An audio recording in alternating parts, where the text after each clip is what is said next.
fut Bernard Cadenat, qui a été maire de Marseille que pendant 2 ans, de 1910 à 1912, mais qui a marqué par sa personnalité très forte.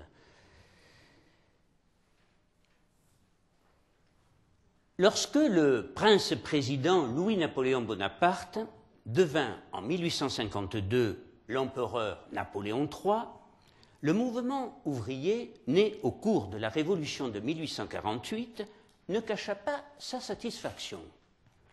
La question sociale commençait à se poser sérieusement en France et le neveu du grand Napoléon avait incontestablement la fibre sociale.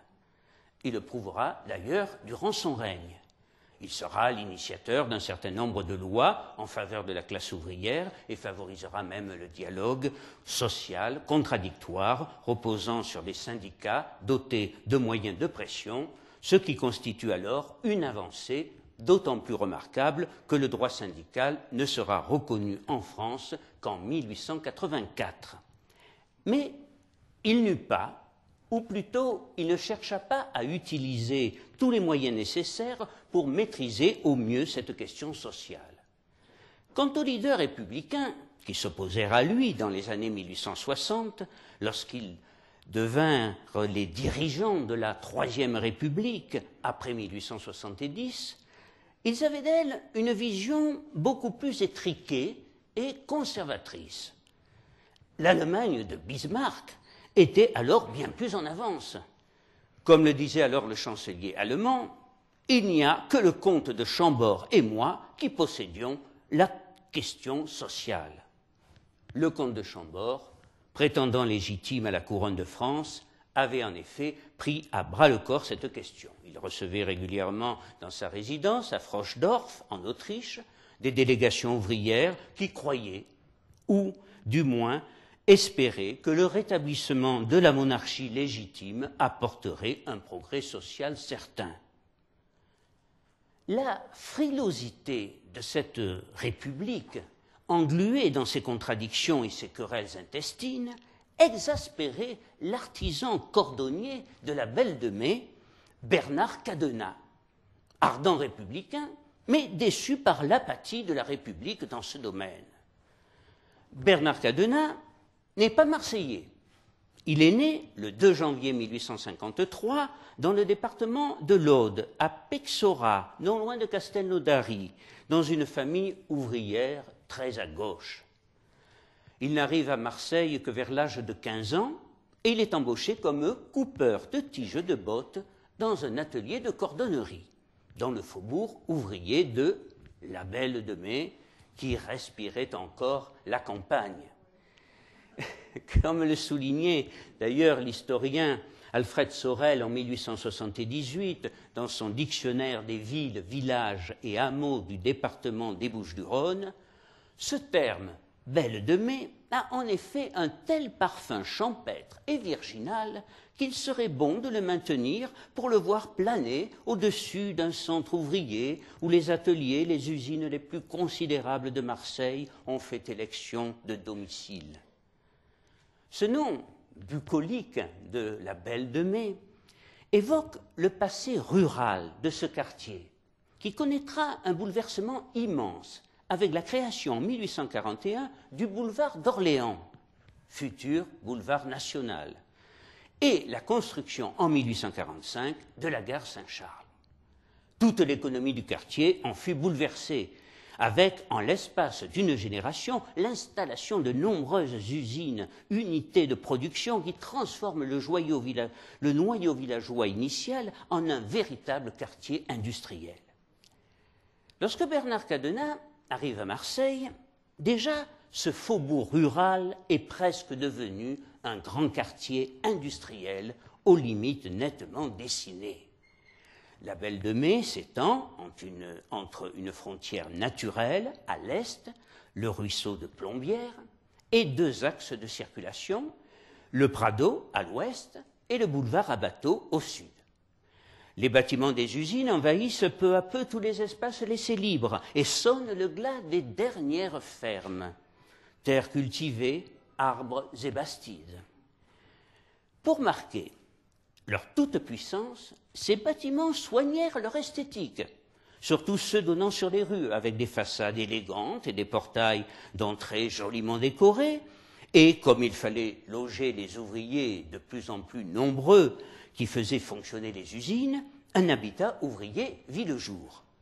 Des immeubles modestes, souvent à un seul étage, et dont les façades de style italo-provençal rappelaient l'origine de ses occupants, sortirent de terre.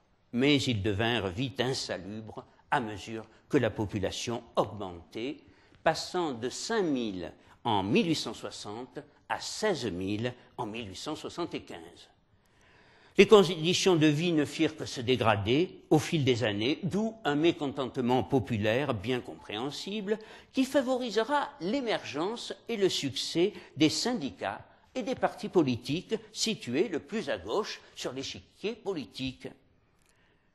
Le jeune Languedocien, qui avait de qui tirer, son père un colporteur surnommé le Loup, avait en son temps donné du fil à retordre à la police impériale. Eh bien, ce jeune Languedocien qui arrive à Marseille se sentit très vite à l'aise dans ce bastion du collectivisme marseillais, comme il définira plus tard la Belle de Mai. Révolté par la misère d'une partie de la population et les injustices sociales criardes, Bernard Cadenas, avec ses coups de gueule mémorables, sa haute taille, sa voix de stentor et son regard pénétrant, avait tout du tribun populaire qu'il devint quelques années plus tard. Et les Marseillais de la Belle de Mai l'adoptèrent immédiatement. Ils apprécièrent très vite chez lui sa franchise, son désintéressement et son intégrité. Le petit cordonnier, qui dépassait tout de même le 1,90 m, et arbora dès l'âge de 18 ans une volumineuse barbe noire, devint une personnalité locale de première importance, auprès de laquelle on venait se confier sur tous les problèmes de la vie et les difficultés quotidiennes, bien qu'il ne possédait encore à cette époque aucune fonction officielle. Il fonde bientôt dans la cité phocéenne le premier syndicat de la cordonnerie. Il faut souligner à ce sujet que le rôle du cordonnier est considérable dans l'histoire politique et sociale de Marseille. Les cordonniers constituaient l'état-major d'un groupement démocrate socialiste, l'association phocéenne. Comment expliquer l'influence de cette profession? En fait, le cordonnier travaille dans une atmosphère de liberté relative. Il organise à son gré sa journée, il peut prendre le temps de lire, de méditer. D'autre part, il se frotte à des gens de conditions très différentes, très diverses. C'est à la fois un homme seul et entouré. À Marseille, depuis 1868, il s'implique dans la vie sociale, mais aussi politique. Au cours des dernières années du Second Empire, il suit tantôt Gambetta, tantôt Gaston Crémieux. Lorsque ce dernier sera jugé par un conseil de guerre en août 1870, on retrouve parmi ses compagnons jugés en même temps que lui deux cordonniers, Joseph Maviel et Pierre Bernard. Le cordonnier peut ainsi idéologiquement glisser soit vers le versant du radicalisme jacobin, soit vers celui du socialisme, quelquefois le plus extrême, comme Bernard Cadenas, soit enfin sur le roman utopique du phalanstère ou de l'Icari. En juillet 1870, la France déclare la guerre à la Prusse. Les Français sont heureux et les Marseillais ne font pas exception. La fibre patriotique vibre dans le cœur de la population marseillaise. L'esprit belliqueux gagne rapidement toute la presse et tous les partis politiques, de la droite à la gauche.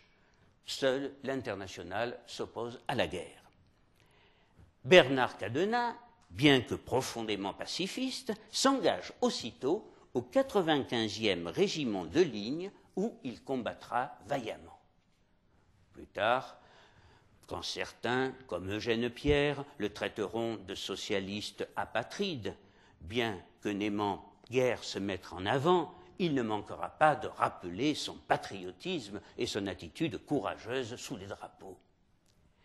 Après Sedan et la capitulation signée par le général MacMahon, il reprend son travail, en même temps que ses activités au sein du syndicat des cordonniers. En mai 1871, il épouse à Sartène une demoiselle Susini, qui lui donnera un fils avec lequel ses relations seront quelquefois orageuses. En 1880, il approche alors de la trentaine et s'installe comme cordonnier à son compte. Il devient donc patron, mais il partage dans sa boutique la peine de ses ouvriers 10 heures par jour. Dans les années 1880, Marseille est en pointe sur les questions sociales. C'est à Marseille qu'un jeune ouvrier bijoutier toulonnais, à l'abondante chevelure noire et aux yeux vifs et brillants, Jean Lombard, entreprit de réorganiser les chambres syndicales. Bernard Cadenat rencontre Jean Lombard et aussitôt les deux jeunes gens deviennent amis. Tous deux préparent de concert en 1879, à la faveur des lois d'amnistie qui viennent d'être votées, le 3e congrès socialiste à Marseille, qui se déroula dans la salle des Folies marseillaises et verra la victoire des partisans de l'appropriation collective de tous les instruments de travail et les forces de production. Déjà, Bernard Cadenat, malgré son jeune âge, parvenait à s'imposer par sa volonté opiniâtre et son assurance. Quant à Jean Lombard, il était aussi un écrivain de talent, malheureusement bien oublié de nos jours. Il semblerait qu'Arthur Rimbaud, de passage à Marseille en 1877, rencontra Jean Lombard. Des indices vont dans ce sens, mais il n'y a aucune preuve tangible. Ce qui est sûr, c'est que d'étonnantes similitudes dans leur vie rapprochèrent les deux garçons.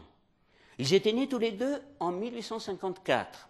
Ils avaient le même enthousiasme robuste, le même entêtement brutal, la certitude simpliste en l'avenir d'une société plus fraternelle. Ils avaient tous deux soutenu ardemment les révoltés de la Commune, même si en raison de leur jeune âge, ils n'y ont certainement pas participé. On sait que la question s'est posée pour l'un comme pour l'autre. Ils possédaient le même don pour activer cette révolte qui les habitait, le roman pour Lombard, la poésie pour Rimbaud. Ils connaîtront tous deux la maladie et souffriront dans leur chair. Et Lombard est mort, comme Rimbaud, en 1891, 4 mois avant lui, également de maladie, à l'âge de 27 ans. Bernard Cadenat sera très affecté par la disparition de son ami Jean Lombard. La peine de Beauvert, Rimbaud en écrivit d'impérissable. La colère à ses cris.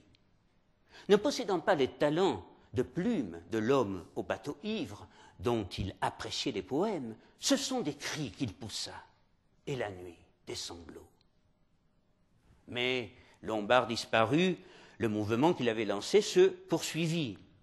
Témoignage de cette poussée du mouvement ouvrier, la création en 1887 de la Bourse du Travail, la seconde en France après celle de Paris, et l'émergence du mouvement mutualiste, à l'origine des premières caisses de retraite.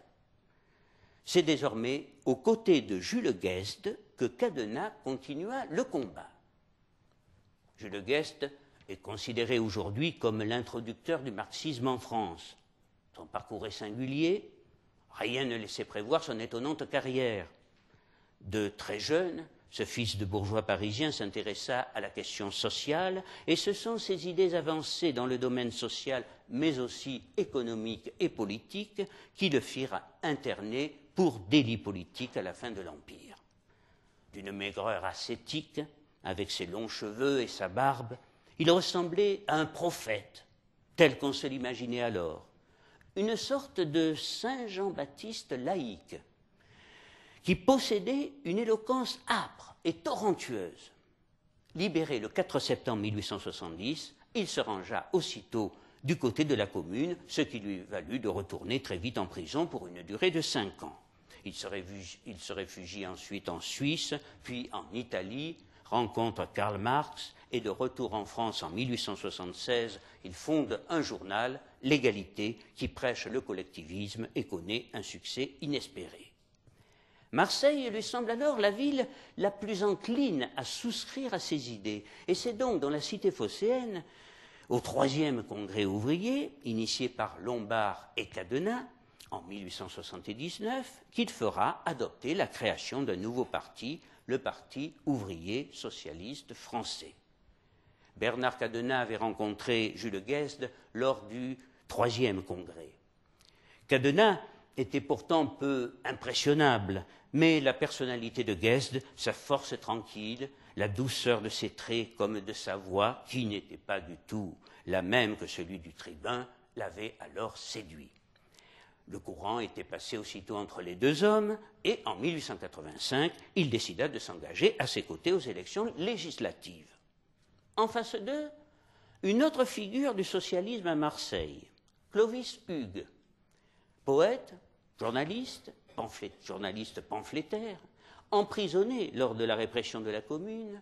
Il avait été, en 1881, le seul élu sous l'étiquette socialiste dans le quartier de Cadenas, la Belle de Mai. Guesde est très proche politiquement de Clovis Hugues, mais une chose les sépare et conduira à mener en 1885, le conduira à mener une liste indépendante avec Cadenas. C'est l'alliance de Clovis Hugues et de l'ancien séminariste Anti de Boyer avec le radical Paul Pétral. Guesde, Cadenas et leur liste socialiste révolutionnaire sont battus. Ils le seront encore en 1889, mais Cadenas tout seul échouera de peu en 1893. Il faut dire qu'entre-temps, il avait pris du galon, si j'ose dire, puisque en 1886, il entra au conseil municipal où il siégea à l'extrême gauche. Le maire est alors Emmanuel Allard. Cet imprimeur, devenu libraire, avait d'abord été premier adjoint au maire radical Jean-Baptiste Brochier. Tout naturellement, après le départ de Brochier, il se trouva propulsé, malgré lui, à 51 ans, en mai 1884, sur le fauteuil du maire de Marseille, couronnement en quelque sorte d'une honorable carrière politique locale. Au conseil municipal, Bernard Cadenas n'est pas le dernier à faire entendre sa voix. Et si monsieur le conseiller municipal porte désormais la cravate et la redingote des bourgeois, il n'en a pas perdu pour autant sa fougue révolutionnaire. Le 18 mars 1887, pour avoir exigé une interruption de séance en l'honneur de l'anniversaire de la commune, il entraîne la dissolution du conseil municipal. Cette dissolution profita à la droite et l'avocat Félix Barré devint maire et le restera jusqu'en mai 1892. La majorité passa ensuite à nouveau à gauche avec le pittoresque Siméon Flessière. Cette année-là, ce languedocien jovial, avec sa barbe en pointe et son toupet à la Mayol, constitua une liste socialiste homogène qui est élue au second tour de scrutin avec 30% des voix. Ce fut pour lui une divine surprise et le 15 mai, le plus beau jour de sa vie. Depuis le balcon à colonnade de l'hôtel de ville, il s'écria « Pour la première fois, une assemblée exclusivement composée de socialistes siège dans cette maison. » Il est entouré des nouveaux élus, à sa droite et à sa gauche, qui saluent de la main les Marseillais, qui les acclament.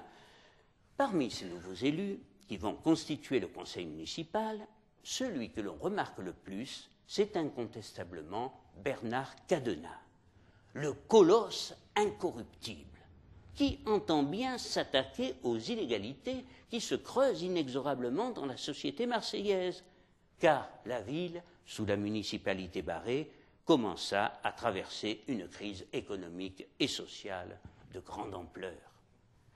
L'ouverture du canal de Suez n'avait pas apporté à Marseille tout le trafic espéré. L'immigration qui avait alimenté la croissance démographique et dynamisé l'économie s'était ralentie, mais elle avait créé une classe ouvrière pauvre. Les licenciements frappaient les industries de base, comme la métallurgie et les huileries, et le chômage s'était envolé, touchant plus de 15% de la population active. Quant aux grands projets d'urbanisme du Second Empire, ils s'étaient à peu près tous arrêtés depuis les événements de la Commune. On attendait donc beaucoup du nouveau maire, un peu considéré comme l'homme providentiel, et qui sera fêté particulièrement dans les vieux quartiers autour du port, dans les banlieues ouvrières et bien sûr à la Belle de Mai. Mais celui-ci inquiétait beaucoup les hommes d'affaires, les banquiers et les financiers de la Chambre de commerce ou dans le salon du Très-Huppé Castelmurau où leurs épouses prenaient le thé. L'ampleur de la tâche et la nécessité d'un minimum de consensus entre tous les Marseillais effrayèrent un peu, il faut bien le dire, Siméon Flessières. Mais il mènera une politique courageuse et audacieuse, essentiellement fondée sur le soutien au mouvement ouvrier et des réalisations sociales dans le domaine de l'éducation, de la santé, des transports et de la durée du travail, tout en entretenant de bons rapports avec les entreprises, moteurs de la croissance nécessaire pour tous. Le premier maire socialiste de Marseille s'imposa très vite avec sa bonhomie et sa persévérance et s'est démêlé avec Amable Chanot, leader de la droite dite anticollectiviste, alimenteront pendant plus de 20 ans la vie politique marseillaise. La bataille pour la mairie entre les deux hommes, qui se combattront parfois durement, mais ne s'en estimaient pas moins, était émaillée de violences verbales, de bagarres entre agents électoraux, de scrutins plus ou moins fabriqués. Pourtant, tout cela se déroulait dans une atmosphère presque conviviale et fraternelle, que l'on ne retrouvera plus après la Grande Guerre. Au sein de la nouvelle municipalité, Cadenas souhaitait s'occuper des problèmes sociaux, évidemment. Mais Flessières le chargea de la police. On peut s'étonner de ce choix plutôt curieux. Bernard Cadenas, le révolutionnaire, leader de toutes les manifestations, de tous les défilés contestataires, de tous les combats, devenu le premier flic de Marseille. Voilà un singulier paradoxe. Mais il existait des précédents. Ainsi, en son temps, François Vidocq, l'ancien bagnard, n'était-il pas devenu un chef de la sûreté? Quoi qu'il en soit, en ce qui concerne Bernard Cadenas, est-ce ce qui devait arriver arriva. Le 1er mai 1893, monsieur l'adjoint de la police défile avec les ouvriers et participe à une bagarre monstre contre les forces de l'ordre qui lui vaut d'être arrêté, condamné à 1 mois de prison et bien évidemment révoqué. Flessières ne le pardonnera pas, mais Cadenas assume ses choix. Et à nouveau, il sera dans la rue pour manifester son soutien à Alfred Dreyfus, prisonnier de l'île du Diable. Et il faut savoir que la fameuse affaire Dreyfus n'épargna pas Marseille, qui se divisa entre ceux qui étaient persuadés de la traîtrise de l'officier, de surcroît juif, et ceux qui le défendaient et croyaient en son innocence, comme Émile Zola, auteur du fameux « J'accuse ». Siméon Flessières se retrouvera tout naturellement dans le clan des Dreyfusards et soutiendra le combat de Zola, s'insurgeant contre l'antisémitisme. Mais il s'efforcera de maintenir la cohésion des Marseillais et de surtout ne pas mettre de l'huile sur le feu et de préserver la ville du tsunami antisémite qui déferlait sur tout le pays. Quant à Cadenas, il s'efforça par tous les moyens de briser le climat de méfiance latent qui prévalait de plus en plus entre les gens. Une anecdote sur ce climat de méfiance me semble significative à cet égard. Et puisque nous sommes en petit comité, si je peux me permettre de le dire, je vais vous la conter. Elle prêterait à sourire si l'on ne songeait pas à la gravité de ce qui se passait alors.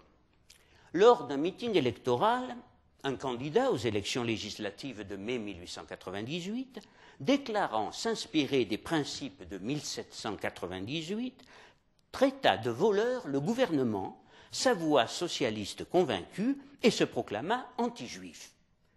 L'un des auditeurs méfiant, l'interrompit alors pour lui demander de prouver sur le champ que lui-même n'était pas juif.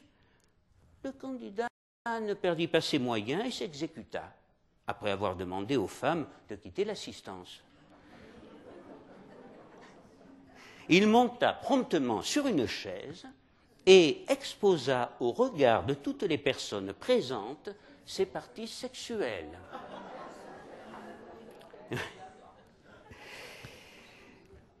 Pour en revenir à Dreyfus, Cadena considérait qu'il ne faut pas tergiverser comme le maire, mais se mobiliser franchement et en masse dans la rue en faveur de la révision du procès. Ses amis eurent beau l'inciter à la modération, le fougueux Cadena, se voulant toujours proche du terrain, n'hésita pas à se mettre à la tête des étudiants dreyfusards marseillais. Et il se retrouva à nouveau en prison, commençait à en avoir l'habitude, pour violence envers les forces de l'ordre qui tentaient de canaliser les manifestants. Il devenait ainsi un dangereux révolutionnaire et fut fiché ainsi par la police. Les rapports de celle-ci le présentent désormais comme un violent, farouche, intolérant. Mais ses amis et ses proches déplorent cette image, loin de ce qu'il était réellement, un homme ouvert, bon et tolérant. Il était toutefois trop impulsif et ne supportait pas les propos injustes, les calomnies et les injures qui le faisaient sortir de ses gonds. Et là, alors là, il pouvait avoir le coup de poing facile. En réalité, il détestait la violence et regrettait toujours après coup ses emportements qu'il qualifiait lui-même d'injustifiables. En 1895, aux élections municipales, il décide de former sa propre liste en concurrence de celle de Flessières. C'est un échec cuisant pour lui et un succès incontestable pour M. le maire qui parvient à nouveau à réunir autour de lui l'ensemble de la gauche et des radicaux. Alors on le croit fini, Bernard Cadena, mais c'était mal le connaître. Cet homme avait de l'énergie à revendre. Il aimait Marseille, qu'il avait adopté avec tant de gentillesse et de chaleur, et il voulait faire le bonheur de sa population la plus laborieuse, ou tout au moins essayer de faire son bonheur en améliorant durablement ses conditions de vie. Flessières s'y employait, certes, avec beaucoup d'énergie même, mais pour Cadena, il était trop prudent et pas assez audacieux, car il voulait ménager la chèvre et le chou, et ne pas heurter par des mesures sociales hardies la bourgeoisie et les milieux d'affaires. En 1898, la Belle de Mai envoie à la Chambre des députés celui que l'on surnommait déjà l'enfant chéri de la Belle de Mai. Il faut souligner que ces électeurs durent organiser une collecte afin de donner au cordonnier les moyens de battre son principal opposant, le radical Bouge. Cadena est élu au second tour avec 8848 voix contre 7040 à son adversaire. Toute sa vie, celui que d'aucuns comparaient au diable tirera celui-ci par la queue. La confiance de ses électeurs le toucha beaucoup et lui tira des larmes, alors qu'on le disait insensible et dur comme les reins. Sa première apparition dans l'hémicycle est particulièrement remarquée. Il n'était guère préparé à prendre la parole dans ce temple du Verbe. Il y avait des règles à respecter et la Chambre n'était pas une estrade de meeting. Il en avait d'ailleurs conscience. Mais il entendait bien rester lui-même, quitte à choquer certains. Il avait eu une enfance rude, connaissait mal les règles de bienséance et on le disait rustre, mais il était intelligent et habile. Et ses discours étaient préparés avec soin, avec ce qu'il fallait d'envolée lyrique et d'improvisation.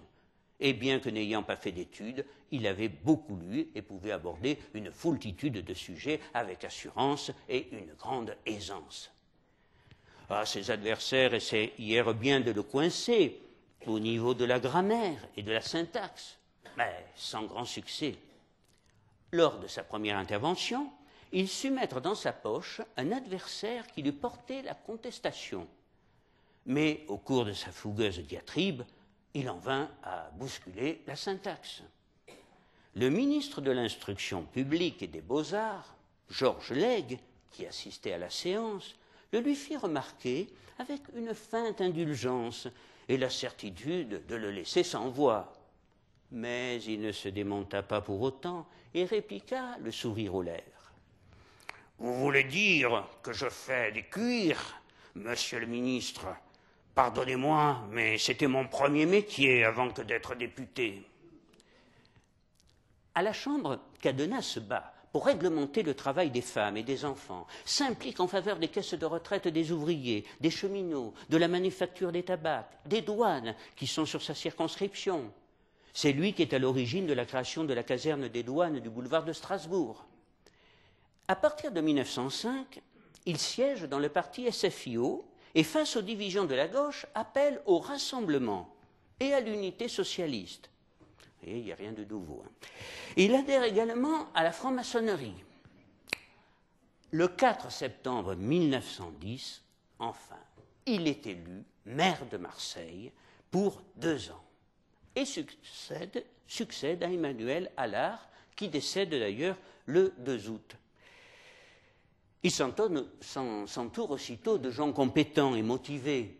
Clément Lévy aux finances et à l'enseignement supérieur, Guillaume-Louis Jardin à l'instruction publique, Paul-François Maurussi au culte et aux beaux-arts, Joseph-Antoine Maillon à la police. Au secrétariat général se trouve, depuis 1896, lors du premier mandat de Siméon Flessière, un homme que Cadena appréciera beaucoup en raison de sa compétence et de son dynamisme, et avec lequel il nouera de solides liens d'amitié, Marius Dubois, qui demeurera à ce poste jusqu'en 1928, alors que les maires se succédèrent de droite comme de gauche. Les adhérents du comité du Vieux-Marseille le connaissent bien, puisqu'il est à l'origine, je ne vous apprendrai rien, de la création officielle du comité lors d'une réunion à l'Hôtel de Ville le 18 mai 1911. Il sera également le président fondateur de l'Office du tourisme en 1928. Pendant sa mandature, Bernard Cadena fit procéder aux travaux de démolition des quartiers insalubres, derrière la Bourse, et, avec son adjoint, Clément Lévy, à la construction de la nouvelle faculté des sciences. Le problème de l'isolement de la gare, véritable forteresse d'accès très difficile, même pour les piétons, l'amène à lancer un concours d'architecture exclusivement réservé aux professionnels marseillais, afin de construire un escalier monumental partant du boulevard d'Athènes. Le 3 avril 1911, il préside le jury qui fixe son choix sur le projet de messieurs Sénès et Arnal. À ses côtés, son adjoint, M. Paul Reich, chargé des bâtiments communaux et des grands travaux, et le poète Valère Bernard. Les années de guerre et le coût élevé de la construction retarderont la réalisation du monumental escalier qui ne sera inauguré qu'en 1927 par le président de la République, Gaston Doumergue, à la grande satisfaction et au soulagement de Bernard Cadena, qui, depuis 1920, craignait de ne pas le voir achevé de son vivant.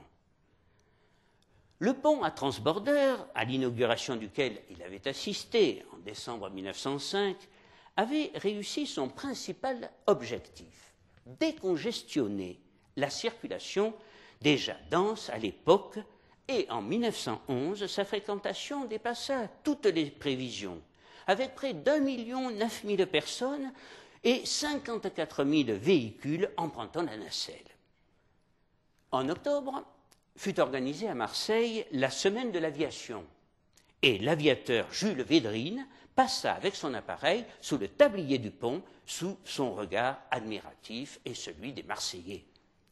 À l'issue de cet exploit, il fut chaleureusement félicité par le maire et ses adjoints et acclamé par les Marseillais. Bernard Cadena s'efforcera aussi de dynamiser, pas de dynamiter, mais de dynamiser l'économie marseillaise, qui connaîtra jusqu'à la veille du premier conflit une exceptionnelle vitalité, il faut bien le dire. Les entreprises se multiplient et donnent du travail à tous les Marseillais. Dans le secteur du maire, à la Belle de Mai, 20 grosses entreprises seront recensées, dont la fameuse manufacture de tabac qui accueillait plus de 2000 ouvriers, majoritairement des ouvrières, et sera la dernière entreprise de production à fermer ses portes en 1990. Du travail et un salaire décent pour tous. Tel était l'objectif ambitieux du maire. Mais les salaires restèrent trop bas, ce qui le contrariait et même l'exaspérait. En revanche, grand motif de satisfaction pour lui, durant son mandat, l'électrification du PLM, la compagnie de chemin de fer du Paris-Lyon-Méditerranée, de Paulin-Talabot, et la construction du tunnel du Rove. Cadenat encouragea la construction automobile également, et s'émerveillait devant les grandes marques automobiles implantées à Marseille, Panhard et Levassor, Peugeot, ou encore Delage et Renault, installés Courlioto. Il eut le plaisir, sous son mandat, de voir Henri Rougier remporter la première édition du rallye international de Monte-Carlo, au volant d'une Turcaméry. Il croyait en l'avenir de l'automobile pour tous. Il reçut dans son bureau Léon Paulet, président fondateur de la Société des établissements Léon Paulet, qui fabriquait des radiateurs et des pièces mécaniques pour automobiles, et l'incita à développer ses activités. Léon Paulet se lancera dans l'aventure automobile après la Grande Guerre.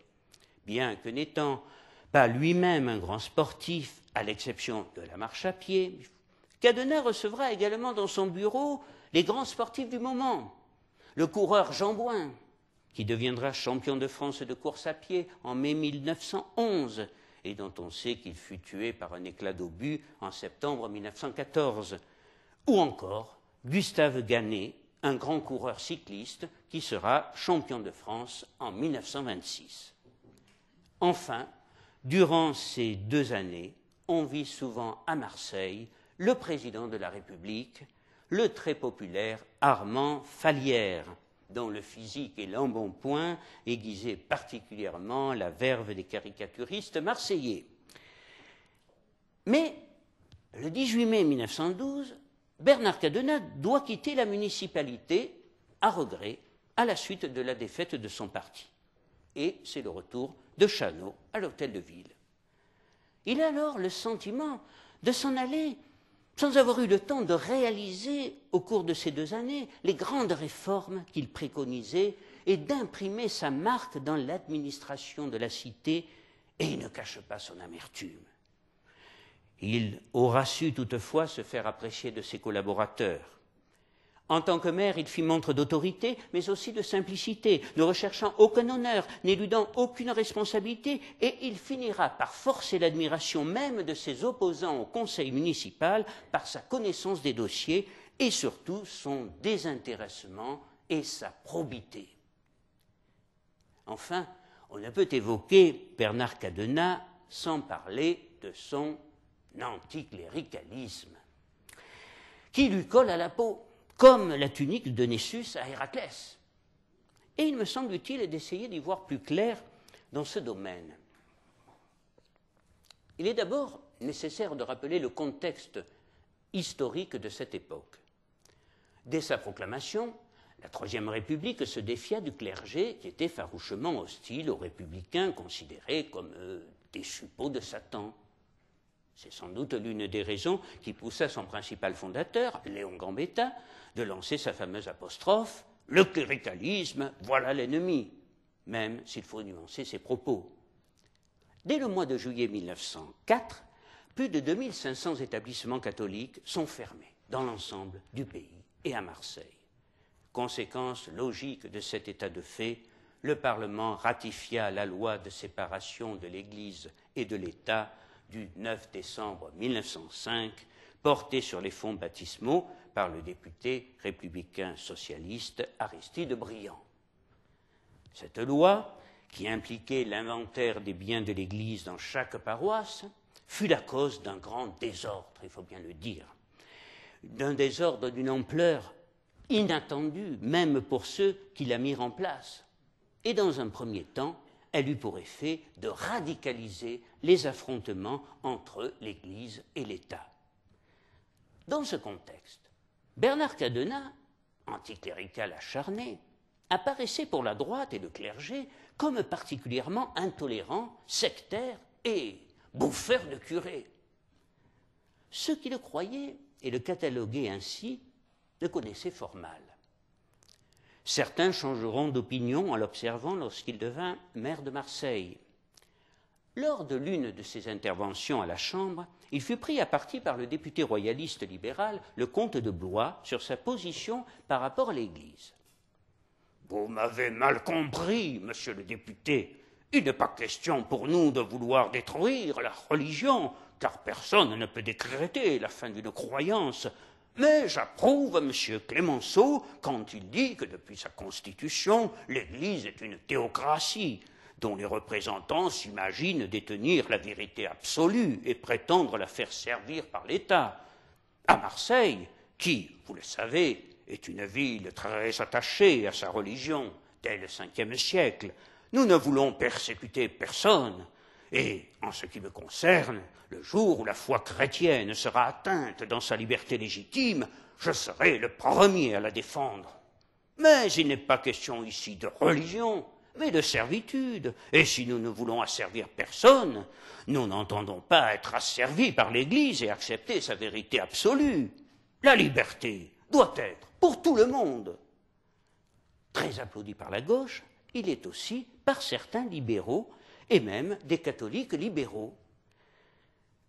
Anticlérical, certes, il était, il faut bien le reconnaître, mais pas plus que d'autres, et même certainement beaucoup moins.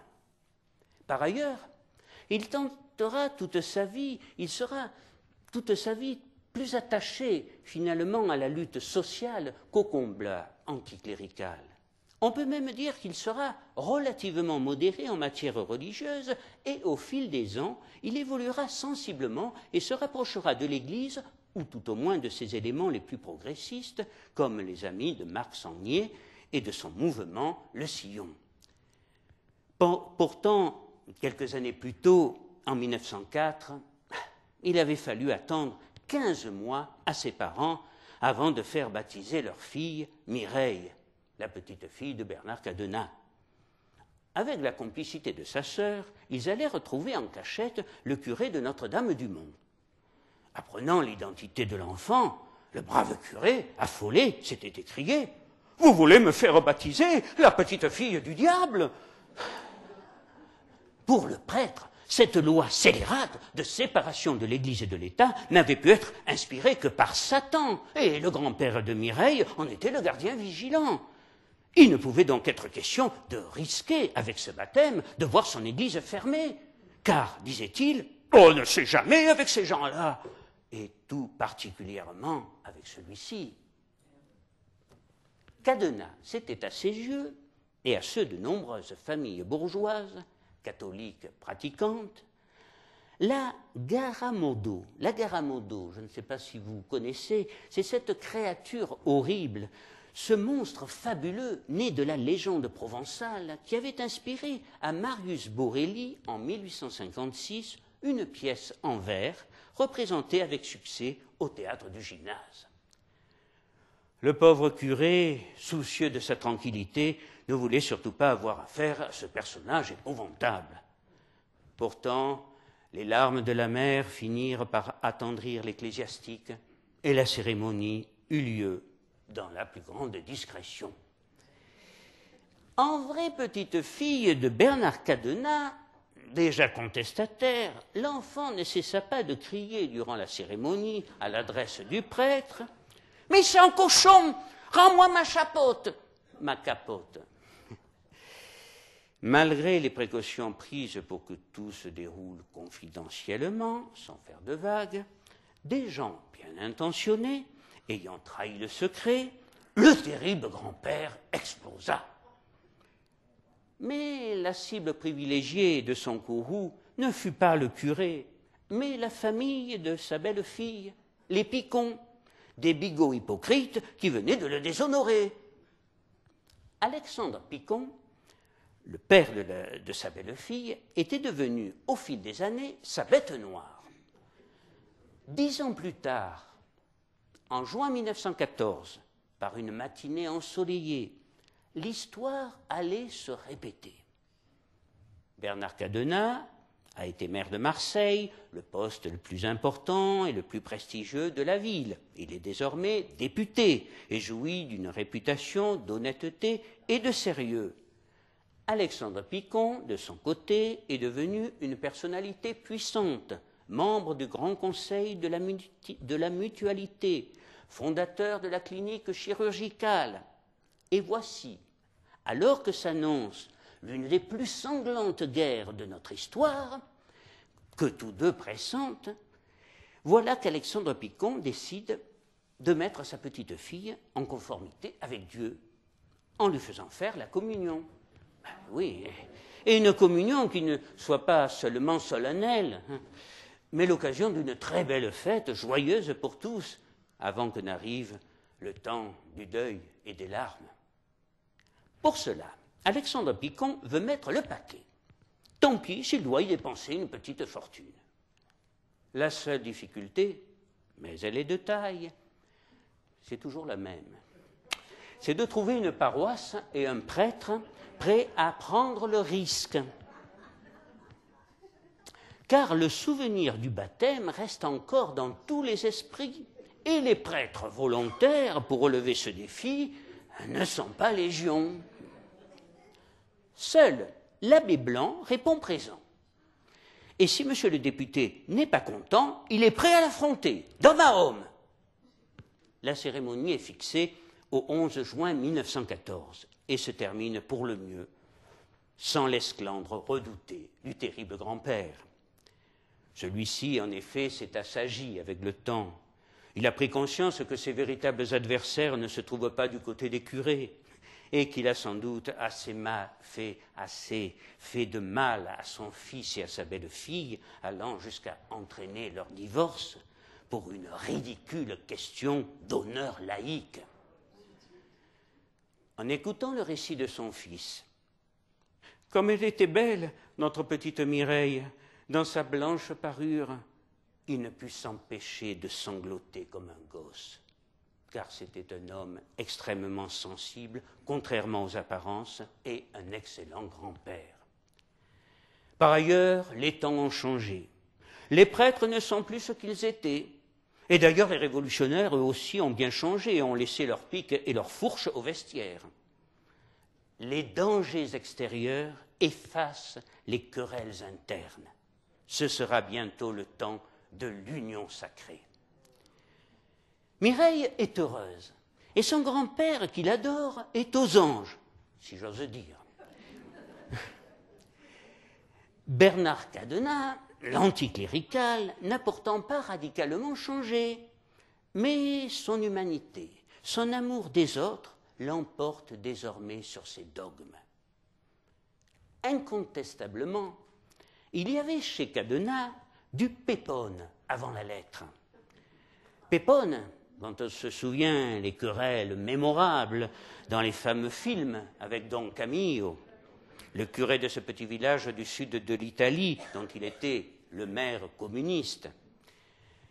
C'est ainsi que le combat politique de Cadenat n'entama jamais sa vieille amitié avec un prêtre, le curé Siméone, son ami d'enfance et celui de son frère, tué à Metz lors de la guerre de 1870. Faisant taire ses convictions, Bernard Cadenat usa de son pouvoir de député, les nominations ecclésiastiques passant alors par l'autorité politique, pour lui faire obtenir la mitre et la crosse de l'évêque de Fréjus.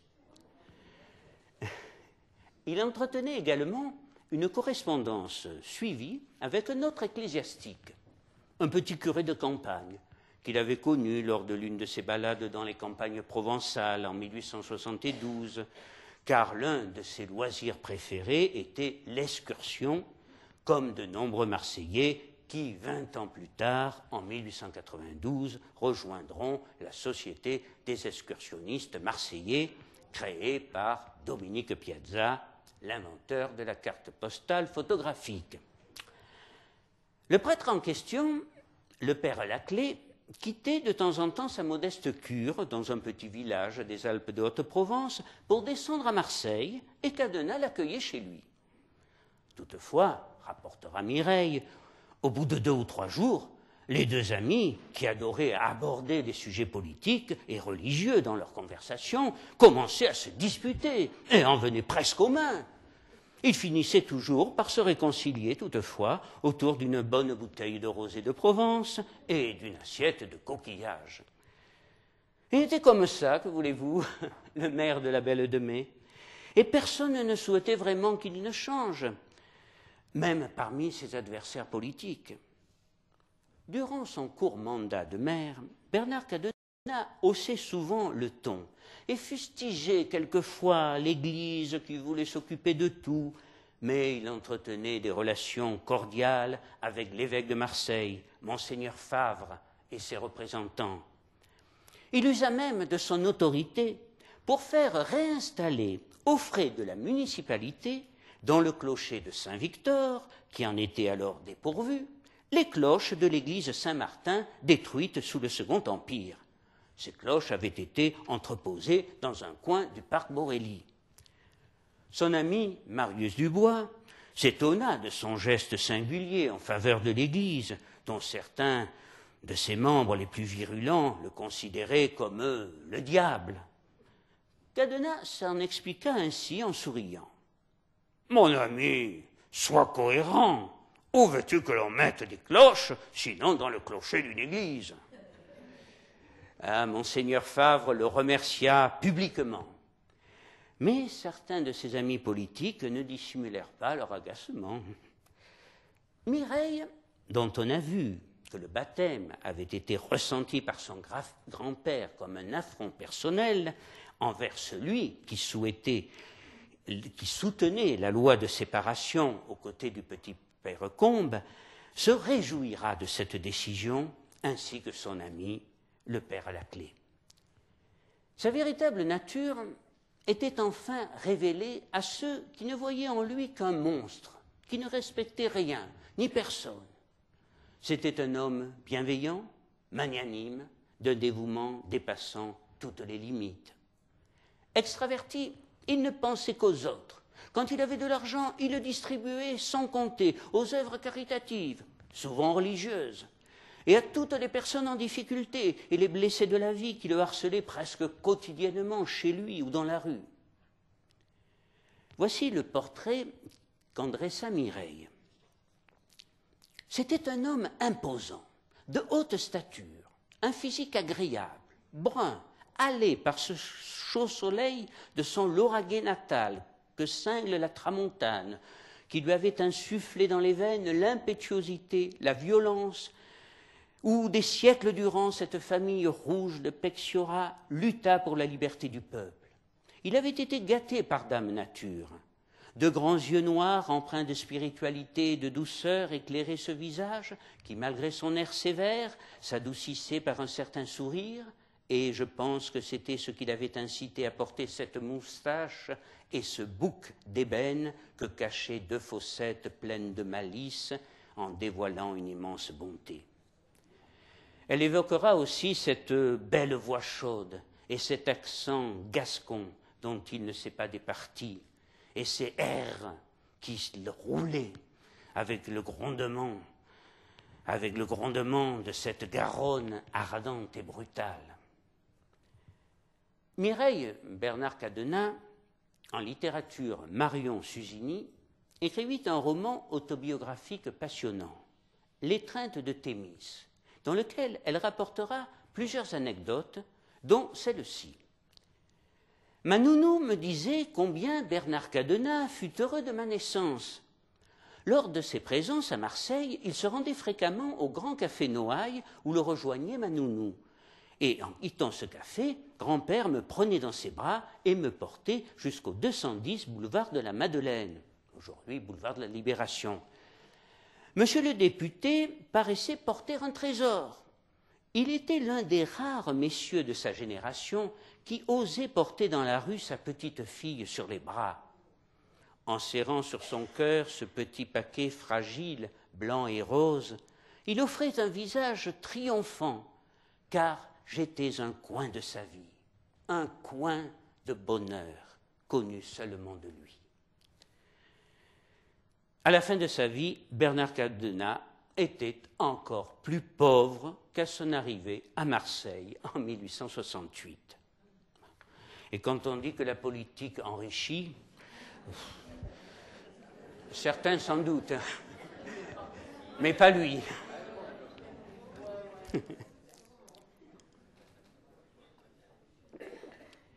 À la fin de sa vie, Bernard Cadenas donc était très pauvre. S'il contribua à faire passer la loi de 1905, il n'en regrettait pas moins certains aspects. Ainsi, il déplora la disparition des sœurs soignantes dans les hôpitaux, écrivant notamment « Qui apportera désormais le réconfort de ces femmes dévouées données aux mourants ? Nous venons, je le crains, de commettre une grosse sottise. » Progressivement, au fil des années, sa véritable personnalité allait donc se dévoiler enfin et imposer la considération chez ceux qui jadis le fuyaient comme un pestiféré. Le changement de ton du journal royaliste, Le Soleil du Midi, pourtant peu suspect de sympathie envers les Rouges, est symptomatique à cet égard.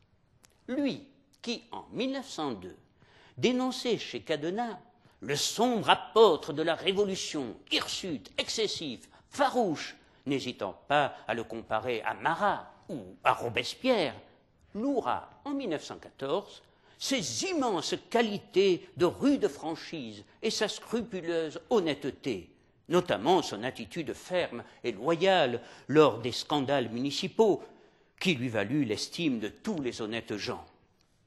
Eh oui, il était devenu l'honorable Monsieur Cadenas.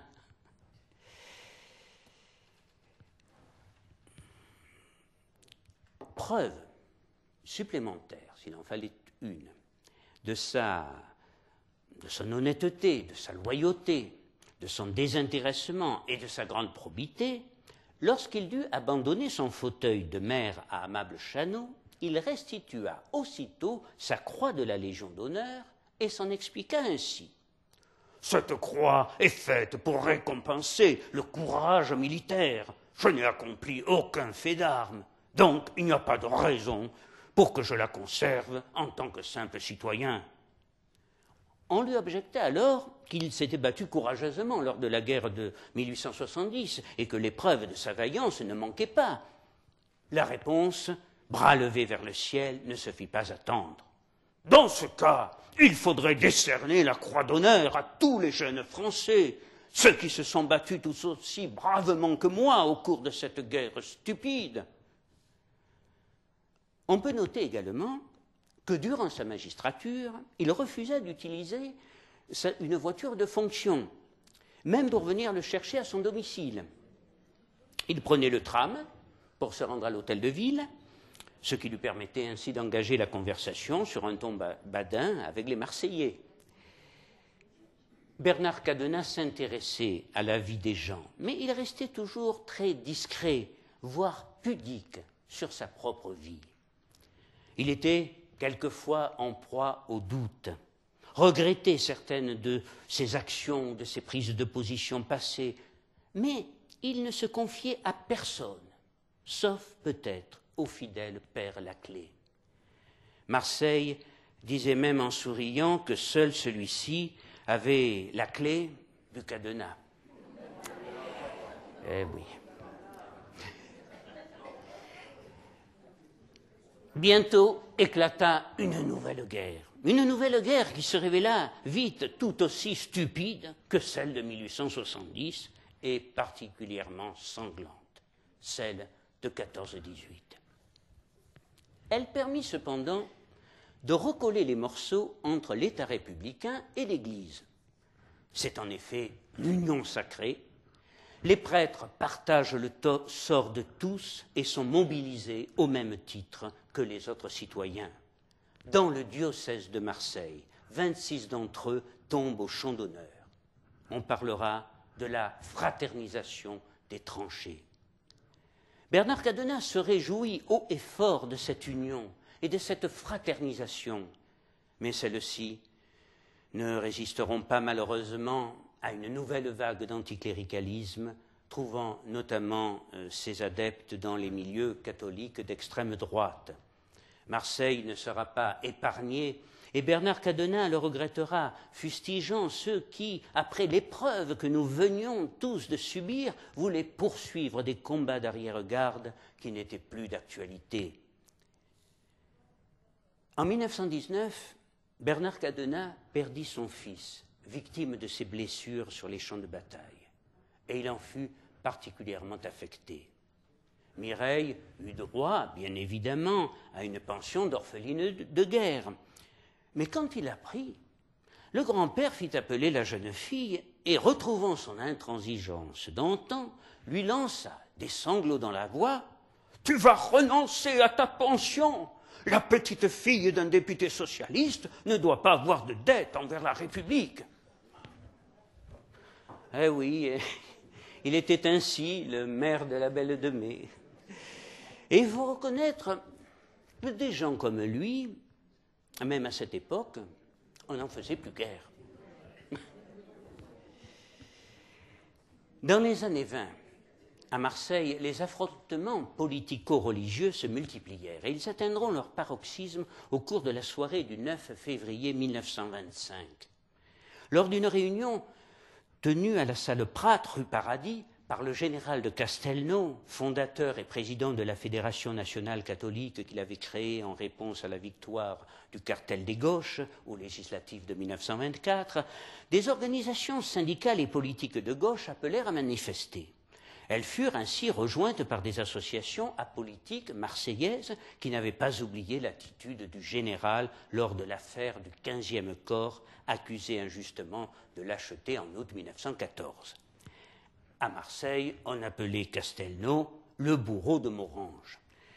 Malheureusement, des bagarres éclatèrent et firent 3 morts, dont 2 catholiques, et plus d'une centaine de blessés, parmi lesquels l'évêque de Marseille, Monseigneur Champavier, malmené dans la bousculade.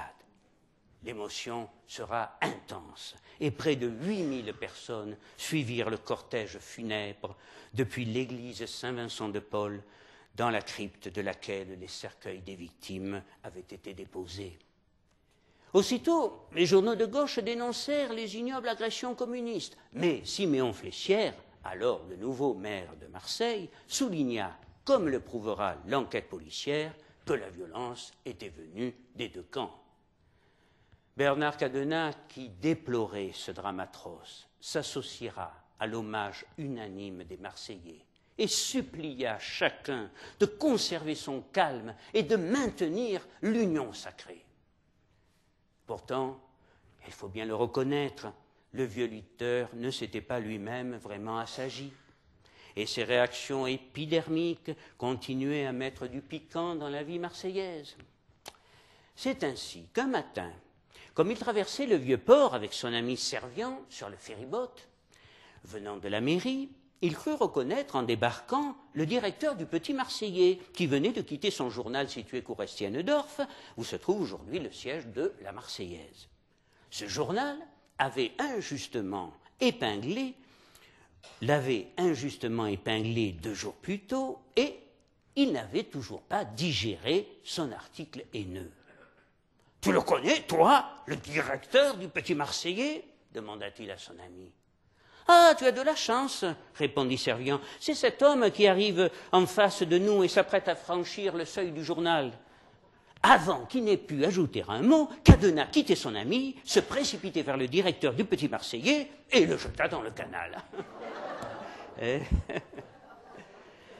Et il était ainsi, le maire de la Belle de Mai, trop impulsif, trop rigoriste, trop scrupuleux sans doute. Mais désormais, on lui pardonnait tout. Il était devenu tellement marseillais, rebelle comme à la cité phocéenne, souvent outrancier, mais profondément honnête, qu'on oubliait qu'il était arrivé dans la ville qu'à l'âge de 15 ans, et dans certains articles publiés après sa mort, on lira même qu'il était natif de la Belle de Mai et qu'il était né rue Lothar. Bernard Cadenas était une force de la nature qui semblait indestructible, même lorsque la vieillesse vint. Atteint d'un cancer vers 75 ans, il n'entend pas baisser les bras et lutte avec courage contre la maladie. Mais il souffre de plus en plus atrocement, sans toutefois se plaindre. À la mi-juillet 1930, il ne peut plus se lever. Sa petite fille, Mireille, est à son chevet. Elle ne lui en veut pas de son intransigeance passée. Elle sait que sous sa carapace rugueuse, c'est l'être le plus merveilleux qui soit au monde. Rageuse, la douleur le tord, tôle trop souple et lente à se briser. Il s'accroche à la vie, il s'accroche jusqu'au bout, échappant en ricanant aux 1000 doigts de la mort qui veut l'emporter. S'il s'accroche ainsi, se lamente le père Laclé, c'est peut-être parce qu'il ne veut toujours pas croire à Dieu et à la vie éternelle. Le père Laclé le supplie en vain de recevoir l'extrême-onction. Même Arthur Rimbaud, son poète de prédilection, avait fini par l'accepter au moment où s'acheva son aventure terrestre. Mais il n'en est pas question. Il n'est pas homme à se déjuger, même quand vient l'heure ultime. On verra, plus tard, peut-être. En attendant, il préfère recevoir ses amis. Il sait bien que tous viennent le voir parce qu'ils pensent qu'il n'en a plus pour longtemps et qu'il va finir par lâcher prise. Et après ses amis et sa famille, ce sont ses collègues qu'il accepte de recevoir, toutes couleurs confondues. Et à chacun, il donne un petit conseil, ou un encouragement, ou encore un avertissement, mais toujours avec le sourire. Il se moque gentiment de tous, et le sort, avec cette ironie qu'on lui reprocha souvent et qu'il continuait encore à distiller avec délectation, lui joua un dernier tour, un bien mauvais tour. Le 1er août, l'amarre se brisa brusquement. Et lui, qui incarnait de façon magistrale la fidélité à ses idéaux de droiture en politique, rendit son dernier soupir dans les bras de l'homme qui représentait tout ce contre quoi il s'était battu durant sa vie durant, Simon Saviani. Bernard Cadenas, l'incorruptible, l'inamovible maire de la 2e circonscription de la Belle de Mai pour tout Marseille, était âgé de 77 ans. Je vous remercie.